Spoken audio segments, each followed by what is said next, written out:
어제 또 이렇게 밤에 함께 또 우리가 뵀지만, 우리 1년 만에 뵙는 겁니다. 사랑하고 축복합니다. 새해 복 많이 받으시기 바랍니다. 에스겔 선지자가 본 환상에 대한 기록이죠. 사실 37장 이전에 36장에서요 이미 이스라엘의 부흥에 대해서 하나님께서 길게 예언을 하셨습니다. 에스겔이 귀로 들었죠. 그리고 37장은요 그 귀로 들었던 이스라엘의 부흥에 대한 예언의 말씀을 직접 눈으로 확인하는 순간입니다. 마른 뼈가요 다시 살아나서 큰 군대가 되는 이 환상을 목도하면서 어떻게 하나님께서 이스라엘을 부흥케 하실지 그 사실에 대해서 이렇게 분명하게 확증하게 하신 것이죠.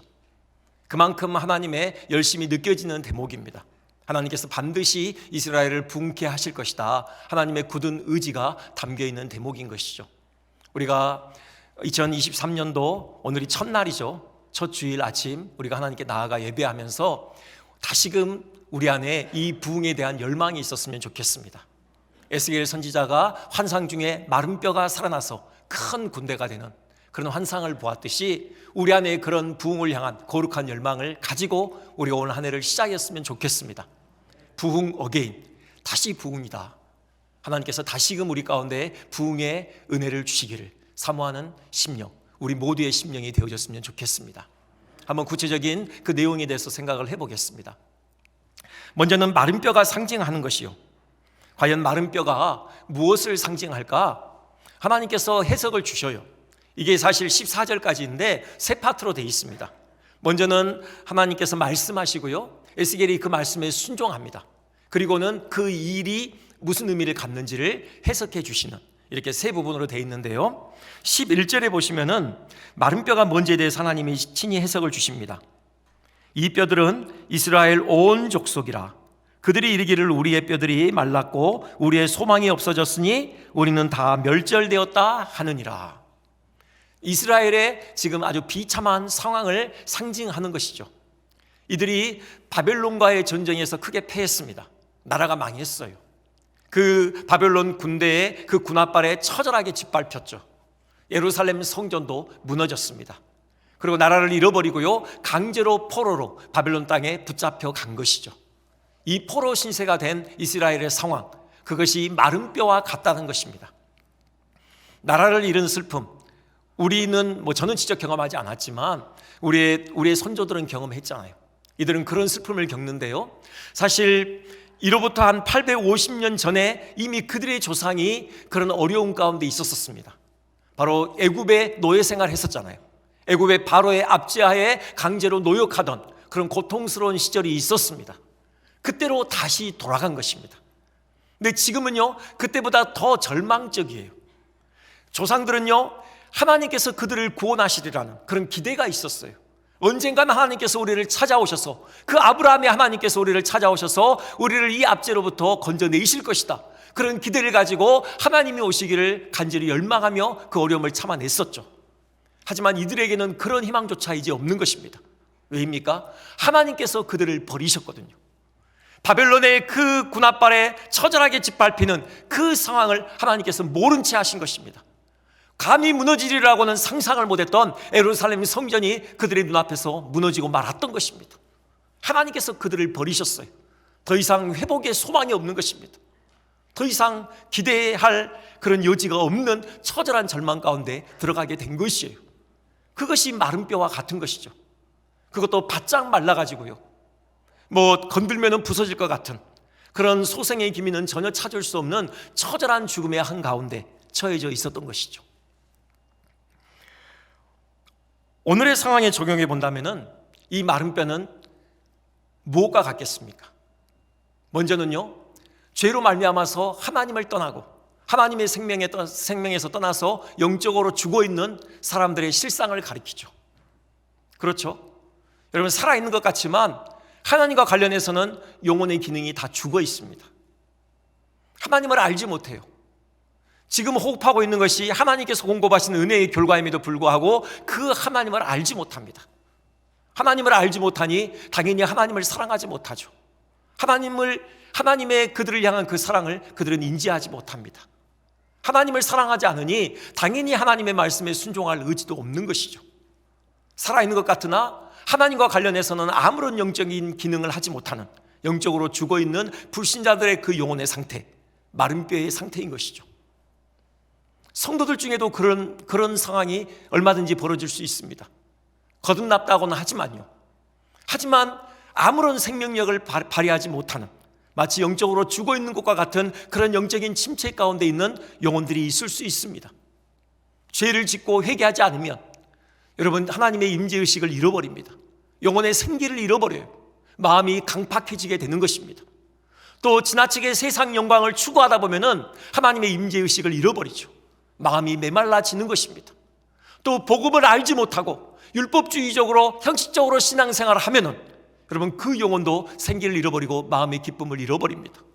예배를 드리지만 아무런 기쁨이 없죠. 아무런 감동이 없습니다. 그저 형식적인 신앙생활을 겨우 이어가는, 영적으로 침체 가운데 있는 그 영혼의 상태가 바로 이 마른 뼈와 같은 상태인 것이죠. 마치 사대교회를 향하여 너희가 살았다는 이름은 있으나 실상은 죽은 것이다, 그 주님의 책망을 받기에 합당한 그런 영적인 침체를 겪고 있는 영혼들, 또 그들이 모여있는 교회, 이것이 바로 마른 뼈라고 할 수 있을 것입니다. 우리 한국교회도 많이 어렵습니다. 부정적인 걸 조금만 보자면요, 저출산 고령화, 이것도 한국교회가 비껴나갈 수 없는 상당히 무거운 짐입니다. 경기 침체도 있고요. 그 다음에 상대주의가 극성화되고 또 개인주의가 너무 이렇게 극렬하게 발달하고 있습니다. 신앙의 열심을 잃어가죠. 이런 여러 가지 복합적인 문제로 인하여서 한국교회의 소망을 찾기가 쉽지 않은, 어떤 영혼의 생기를 잃어버린, 생명력을 잃어버린, 특별히 대사회적인 공신력도 많이 낮아져 있고요. 여러분, 그런 모습, 마른 뼈와 같은 모습이죠. 근데 우리가 주목해야 될 내용은요, 예스겔 선지자를 향한 하나님의 질문입니다. 하나님께서 3절에 그렇게 질문하시죠. 인자야, 이 뼈들이 능히 살 수 있겠느냐? 여러분, 이건 놀라운 질문입니다. 인자야, 이 뼈들이 능히 살 수 있겠느냐? 에스겔 선지자가 그 마른 뼈가 질비한 그 골짜기를 사방으로 다녔습니다. 눈으로 확인했어요. 그가 그 뼈들을 눈으로 보면서 감히 그가 소생할 거라는 그런 생각을 했을까요? 생명이라는 단어를 떠올렸을까요? 전혀 그렇지 않았을 것입니다. 그런데 하나님께서 에스겔 선지자에게 대뜸 물으시는 겁니다. 인자야, 이 뼈들이 능히 살겠느냐? 하나님께서는 생명을 노래하고 계신 것입니다. 이것이 하나님의 시각이에요. 생명이라고는 조금도 찾아볼 수 없는, 어떤 회복의 가능성이라고는 단 1도 없는 처절한 절망의 상황, 그 죽음 한가운데서도 하나님께서는 생명을 생각하십니다. 하나님께서는 회복을 상상하셔요. 하나님께서는 생명의 노래를 부르시는 것입니다. 왜입니까? 하나님께서 생명의 하나님이시기 때문에 그렇죠. 하나님께서는 얼마든지 마른 뼈들을 살려낼 수 있는 능력이 있으시기 때문입니다. 여러분, 저 질문을 보면요, 우리가 잘 보셔야 하는데, 하나님께서 에스겔에게 인자야, 네가 이 뼈들을 살려낼 수 있겠느냐? 이렇게 물으신 게 아닙니다. 에스겔에게 네가 할 수 있겠느냐라고 물으신 게 아니에요. 그렇다면 에스겔은 아닙니다, 할 수 없습니다, 이렇게 대답했겠죠. 그게 아니라요, 이 뼈들이 능히 살 수 있겠느냐? 이 질문에 담겨있는 하나님의 마음은 그 뼈들을 살려내시겠다라는 것입니다. 그 뼈들을 반드시 살려내시겠다라는 하나님의 의지가 담겨있는 질문인 것입니다. 에스겔이 이것을 간파했습니다. 그 대답이 무엇입니까? 주 여호와여, 주께서 아시나이다. 하나님이 원하신다면, 하나님이 이 뼈들을 살려내시기로 작정하신다면 얼마든지 가능한 것을 믿습니다 라는 그런 순전한 믿음의 고백인 것입니다. 우리 안에 이런 소망을 품었으면 좋겠습니다. 여러분, 불신자들을 바라볼 때 정말 생명력이 없는, 영적으로 죽어있는 그 영혼들을 바라볼 때 우리도 하나님의 시각으로 그 영혼을 살려내실 그 하나님의 역사를 기대했으면 좋겠습니다. 영적으로 침체되어 있어서 아무런 생명력을 발휘하지 못하는 생기 없는 우리 영혼들을 보면서 그 영혼들을 살려내실 하나님의 그 부흥의 역사를 기대했으면 좋겠습니다. 한국교회에 희망이 없다고 하지만 하나님께서 한국교회를 들어 다시금 마지막 주님 다시 오시는 길을 예비할 그 역사를 감당하게 하실 그 하나님의 선하신 꿈을 우리가 다시금 품었으면 좋겠습니다. 다음으로 생각할 것은요, 이 마른 뼈를 하나님이 살려내시는 그 과정입니다. 여러분, 그것이 의미하는 것이 무엇입니까? 말씀드렸듯이 이스라엘의 부흥입니다. 직접 하나님께서 이 사건을 해석하시는데요, 그게 12절이죠. 12절에 이렇게 말씀하십니다. 내 백성들아, 내가 너희 무덤을 열고 너희로 거기에서 나오게 하고 이스라엘 땅으로 돌아가게 하리라. 저기 무덤은 바벨론이죠. 하나님께서 바벨론에서 이스라엘을 포로 생활을 마치고 다시 본토로 돌아가게 하시겠다라는 것입니다. 이것으로 끝나지 않아요. 단지 그들의 몸이 바벨론에서 본토 이스라엘로 돌아오는 것으로 끝난다면 그것은 아무런 의미가 없습니다. 그 다음에 더 근본적인 일을 하나님께서 이스라엘에게 행하십니다. 그들로 하여금 회개가 터져 나오게 하셔요. 36장으로 가보면요, 31절에 이런 말씀이 있습니다. 그때 너희가 너희 악한 길과 너희 좋지 못한 행위를 기억하고 너희 모든 죄악과 가증한 일로 말미암아 스스로 밉게 보리라. 이스라엘 백성들에게 회개가 터져 나온다는 것입니다. 그들이 지금까지 하나님께 잘못한 우상 숭배의 죄악, 그 많은 불의, 그것들을 밉게 여긴다는 것이죠. 그리고 가슴을 치면서 죄악을 토해내는 그런 회개의 역사가 있게 된다는 것입니다. 이 회개로 말미암아서요, 하나님께서 그들의 죄를 사하십니다. 그게 25절이에요. 36장 25절에 이렇게 말씀하십니다. 맑은 물을 너희에게 뿌려서 너희로 정결하게 하되 곧 너희 모든 더러운 것에서와 모든 우상 숭배에서 너희를 정결하게 할 것이며, 그들이 진심으로 죄를 뉘우치며 회개할 때 바로 그리스도의 피로 그 죄를 다 씻어주신다는 것입니다. 그 모든 죄로부터 우리를 정결하고 깨끗하게 거룩하게 만들어 주신다는 것이죠.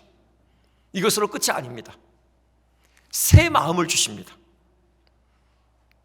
그게 26절, 27절에 쭉 나오는데요, 새 마음을 주시되 그 돌처럼 굳어진 딱딱한 마음을 제거하시고 살처럼 부드러운 마음을 주신다는 겁니다. 그리고 성령께서 그 마음을 주장하셔서요, 하나님의 뜻을 기쁨으로 순종하게 하신다는 거예요. 기쁨으로 하나님을 섬기게 하신다는 것입니다. 바로 이것이 부흥이죠. 여러분, 그렇죠?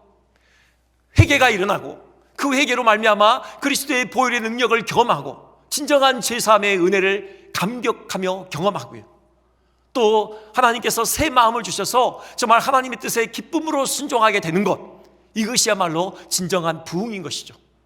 이것이 없이 이스라엘이 단지 본토로 돌아간다고 해서 계속해서 그 땅에 살아남을 수는 없는 것이죠. 여전히 또 포로 생활은 반복될 것입니다. 그래서 하나님께서 근본적으로 그들의 영혼을 새롭게 하시는 것입니다. 성령으로 충만케 하셔서 그들의 영혼에 큰 변화를 일으켜 주시는 것이죠. 이것으로 끝이 아닙니다. 이 부흥으로 말미암아서 놀라운 결과들이 일어나요. 37장 16절부터 보면요, 마치 마술쇼와 같은 그런 일을 에스겔로 하여금 하게 하십니다. 그게 뭐냐면요, 막대기 2개를 취하게 하시는데 한 막대기에 유다라고 쓰게 합니다. 유다 지파를 얘기하는 거죠. 그리고 또 다른 막대기에 요셉이라고 쓰게 합니다. 요셉으로 대변된 나머지 10지파를 의미하는 거죠. 에스겔로 하여금 그것을 붙이라고 해요. 연결시키라고 합니다. 그때 어떻게 되느냐? 그것이 하나로 붙어버리는 겁니다. 실제로 하나의 막대기가 되어져요. 여러분, 이것이 뭘 의미하겠습니까? 진정한 성도의 연합을 의미하는 것입니다. 솔로몬 이후에 남과 북으로 이스라엘이 나눠졌잖아요. 근데 부흥으로 말미암아서 이제 그들이 진정으로 하나로 연합되게 할 것이라는 것입니다. 여러분, 부흥은요, 연합을 가져옵니다. 진정한 연합이 부흥으로 말미암아 가능케 되는 것이에요. 그리고 나아가서요, 38장부터 39장까지 쭉 이어지는 말씀의 핵심은 뭐냐면은 선교예요. 복음으로 이방 민족을 정복하게 될 거라는 것입니다. 이방 민족들이 복음으로 나올 거라는 것이에요. 그래서 하나님 나라가 완성되어지고 사탄의 세력을 완전히 흩어 멸하실 것이라, 그런 내용이 지금 매연되고 있습니다. 여러분, 부흥이 가지고 오는 중요한 결과가 뭐냐? 세계 각지로 복음이 활발하게 증거되는 것이에요. 많은 영혼들이 주님께로 돌아오고 세계가 하나님 나라로 변화되는 그런 역사가 일어난다는 것입니다. 여러분, 이것이 부흥입니다. 우리가 이 부흥을 사모하자라는 것입니다. 올해 표가 회복을 넘어 부흥으로입니다. 코로나가 끝나면서 이제 이전에 했던 많은 신앙의 그런 활동들이 다시 회복되고 있습니다. 이렇게 많은 분들이 함께 예배 자리에 동참해서 예배하는 이런 은혜가 다시 우리 가운데 시작되어졌습니다. 우리가 이 회복으로 만족하지 말자라는 것입니다. 단지 모여서 예배하는 우리가 이 정도로 만족하지 말고 이 예배 가운데 진짜로 그 부흥의 열매가 맺혀지기를 사모하자라는 것입니다. 우리가 올해는 이 예배 가운데 성령의 강력한 임재를 경험하고 그 안에서 마땅히 맛보아야 될 그 예배의 충만한 열매들을 우리가 맛보는 그런 한 해가 되자라는 것입니다. 하나님의 그 영광을 우리 모두가 목도하고요, 정말 하나님 나라를 향한 거룩한 열망이 우리 가슴 가운데 부어지고 그 하나님 나라를 위하여서 우리의 삶을 온전히 주 앞에 헌신하는 그런 결단이 예배 가운데 일어나는 것을 우리가 경험하자라는 것입니다. 우리 영혼들이 소생되어지고 정말 생명력 있게 그 복음의 능력을 발휘하는 그런 하나님의 사람들로 세워지는 그런 열매가 이 예배를 통해서 일어나는 것, 우리가 함께 경험하자라는 것입니다. 교제가 회복되고 있습니다. 다시 목장들이 모이기 시작합니다. 모이기 시작한 것, 그 회복으로 우리가 만족하지 말자라는 것입니다.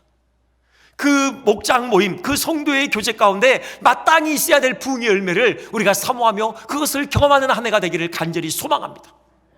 진정으로 그 상한 심령이 그 안에서 치유되어지고 회복되어지고 서로의 문제를 놓고 함께 기도하는 가운데 그 기도의 응답에 하나님의 놀라운 역사들을 함께 경험하고 그 목장이 새로운 영혼들을 인도해서 잉태하고 출산하는 그런 생명의 열매를 맺는 그런 진정한 요람으로 거듭나는 그런 목장 모임이 되기를 사모하고 기도하자라는 것입니다.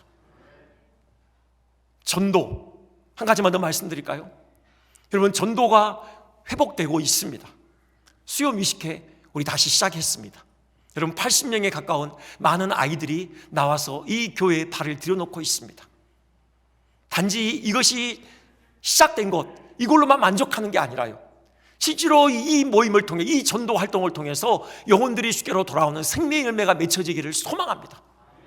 여러분, 복음 들고 여러분 나갈 때 여러분 그 전도의 현장 가운데 실제로 성령께서 역사하셔서 많은 영혼들이 주께로 돌아오는 그 생명의 열매 우리가 맺기를 간절히 사모합니다.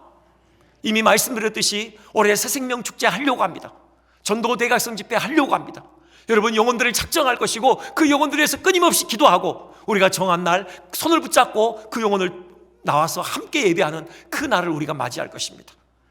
그 일에 진정한 열매가 있기를 간절히 사모합니다.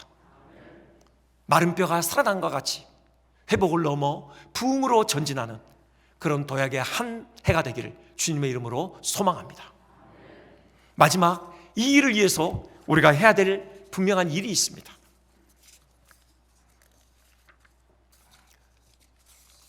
성령의 먼저는 역사이죠. 이 부흥의 결정적인 동의는 바로 성령의 역사입니다. 여기 37장 10절에 보시면 이렇게 되어 있죠. 이에 내가 그 명령대로 대언하였더니 생기가 그들에게 들어가매 그들이 곧 살아나서 일어나 서는데 극히 큰 군대더라. 결국 이들이 살아나는 결정적인 동인이 뭐냐? 그것은 바로 생기가 들어갔기 때문입니다. 이 생기가 뭐냐?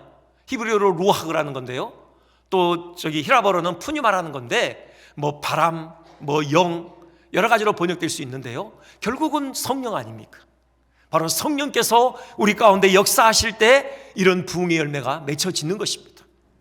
우리가 해야 될 일은 이 성령의 임재를 사모하는 것입니다. 성령께서 우리 가운데 충만하게 임재하시기를 우리가 간절히 사모해야 되는 것이죠. 성령께서 역사하실 때 영혼이 살아나는 이 부흥 열매가 맺혀지는 것입니다. 그런데 이 성령께서 단독으로 일하시지 않습니다. 도구를 사용하십니다. 성령께서 충만히 임재하실 때 반드시 있어야 될 그런 은혜의 수단들이 있습니다. 그게 뭐냐? 첫 번째로 말씀입니다. 여러분, 4절 한번 보시겠습니까? 하나님께서 에스겔에게 이렇게 말씀하시죠. 또 내게 이르시되 너는 이 모든 뼈에게 대언하여 이르기를 너희 마른 뼈들아 여호와의 말씀을 들을지어다. 여러분, 뭐에게 지금 하나님의 말씀을 대언하라고 합니까? 마른 뼈에게요. 여러분 한번 상상해 보십시오. 지금 마른 뼈들이 지금 질비해 있는데 그 마른 뼈들을 향하여서 하나님의 말씀을 대언하라는 것입니다. 이거 결코 쉽지 않습니다. 어떤 목사님께서요, 이제 그 신학 수업을 받을 때 설교 연습을 하느라고 매일 뒷산에 올라갔답니다. 거기에 소나무들이 질비하게 늘어서 있는데 그 소나무들을 향하여서 열심히 설교를 했대요. 온전한 11조를 드릴지어다. 매일 아침에요. 여러분 연습이니까 그러지 그 소나무들 앞에서 1000번 만번 11조 드리라고 한다고 해서 그 소나무들이 11조 드립니까? 아니지 않습니까? 마른 뼈에게 살아나라. 너희들이 여호와를 알지어다. 이렇게 선언하는 것요 결코 쉽지 않습니다. 하지만 에스겔은 그 말씀에 순종했습니다. 그 마른 뼈들을 향하여 너희가 살아날지어다. 너희가 그래서 여호와 하나님을 알지어다라고 그렇게 선포했던 것입니다. 여러분 그럴 때 생기가 그 안에 들어가고 성령께서 역사하셔서 그들이 살아났던 것이죠. 뭘 말씀합니까? 말씀이 부흥의 원동력이라는 것입니다. 성령께서 말씀과 더불어 역사하신다라는 것입니다. 하나님의 말씀에는 능력이 있습니다. 우리가 하나님의 말씀을 듣고 그 하나님의 말씀을 대언하여 선포할 때 거기에 능력이 나타나는 것입니다. 영혼들이 살아나는 그런 역사가 있게 되어져요. 여러분 예수님께서 나사로의 무덤에서 나사로에 나오라라고 선포하셨잖아요. 그 말씀에 순종해서 죽은 지 나흘이나 된 나사로가 살아나왔지 않습니까? 시편 119편 50절에 이런 말씀이 있습니다. 이 말씀은 나의 고난 중에 이루라. 주의 말씀이 나를 살리셨기 때문입니다. 하나님의 말씀은 우리 영혼을 살리시는 능력이 있는 것입니다. 이것을 참 멋지게 보여주는 한 대목이 구약에 있습니다. 여러분 엘리사 선지자를 아시죠? 엘리야를 이어서 그 영적으로 어두웠던 이스라엘 그 시대에 하나님의 말씀을 힘있게 선포했던 선지자입니다. 그에게 맡겨진 그 시대적인 소명을 힘있게 감당하고 그가 생을 마감했어요. 그가 무덤에 누웠습니다. 그로부터 한참 시간이 지났어요. 그때요 이제 어떤 한 사람이 죽어서 그 사람을 장사하고 있었습니다. 사람들이. 그때 모압의 도적대가 침몰해요. 그러자 이들이 급해졌죠. 어떻게 하냐면은 그 엘리사가 누워있는 그 묘실에다가요 장사하던 그 시선을 던져 넣습니다. 그때요 어떻게 됐느냐? 열왕기하 13장 21절입니다. 우리 한번 같이 한번 봉독해 볼까요? 자 시작.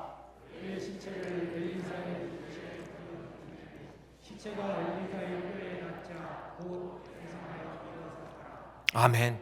여러분 이런 일이 있었습니다. 엘리사가 죽은 지 그 다음이라고 그러거든요.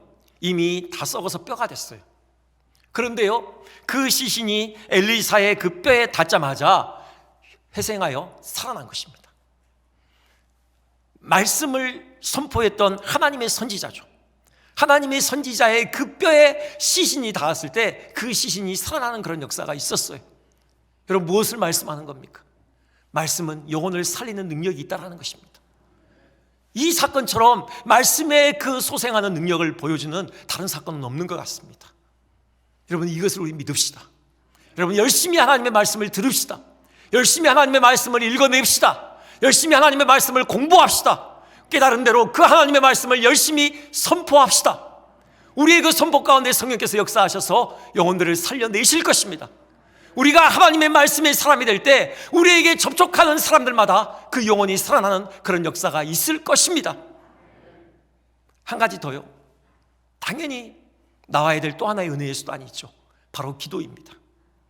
목사님들께서 기도를 강조할 때마다 늘 반복하여 인용하는 구절이 바로 에스겔 36장 37절이죠. 이렇게 말씀합니다. 주 여호와께서 이같이 말씀하셨느니라. 그래도 이스라엘 족속이 이같이 자기들에게 이루어주기를 내게 구하여야 할지라. 아멘. 그래도, 여기 그래도라는 말은요 36장 앞에서 쭉 예언하신 하나님의 말씀을 받고 있습니다. 하나님께서 이스라엘을 부흥케 하실 것이라는 거예요.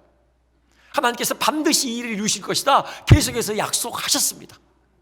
그래도 내가 약속해서 내가 이 일을 이룰 것임에도 너희들이 이 일을 위해서 내게 기도해야 할 것이다. 그렇게 말씀하시는 거예요. 그래서 그 기도에 대한 응답으로 내가 약속한 이 부흥을 너희에게 이루어 줄 것이다. 그렇게 말씀하신 것입니다. 여러분, 이보다 기도의 필요성에 대해서 더 분명하게 말씀하시는 구절이 어디 있겠습니까? 하나님이 약속하셨음에도 불구하고 그 약속을 붙들고 우리로 하여금 기도하라는 것입니다. 그 기도에 대한 응답으로 이 약속을 성취해 주시겠다라는 그 주님의 말씀이에요. 여러분, 기도해야 됩니다. 늘 기도를 많이 강조하는데요, 제가 기도를 잘해서도 아니고 정말 무슨 기도에 한이 맺혀서도 아닙니다. 성경의 진술을 보면은 기도의 중요성에 대해서 그토록 강조하고 있기 때문에 그 성경의 말씀을 근거로 여러분에게 반복해서 말씀할 수밖에 없는 것입니다. 기도해야 됩니다. 회복을 넘어 부흥으로 예배와 교제와 전도와 섬김과 양육과 다음 세대의 그 연장 가운데 회복을 넘어 부흥의 열매를 우리가 맺기를 간절히 사모합니다. 여러분, 이 일을 위해서 우리가 하나님 앞에 엎드려야 합니다. 하나님께서 하늘 문을 여시고 그 하늘에 신령한 은혜를 쏟아 부어주시도록 성령의 강력한 임재 역사가 우리의 모임 가운데 있도록 우리가 사모하는 심령을 가지고 하나님의 은혜를 구합시다. 우리의 기도를 통하여 또 우리가 증거하는 그 말씀 선포를 통하여 하나님께서 이 부흥을 이루어내실 것입니다. 그런 복된 하나님 되시기를 주님의 이름으로 축원드립니다.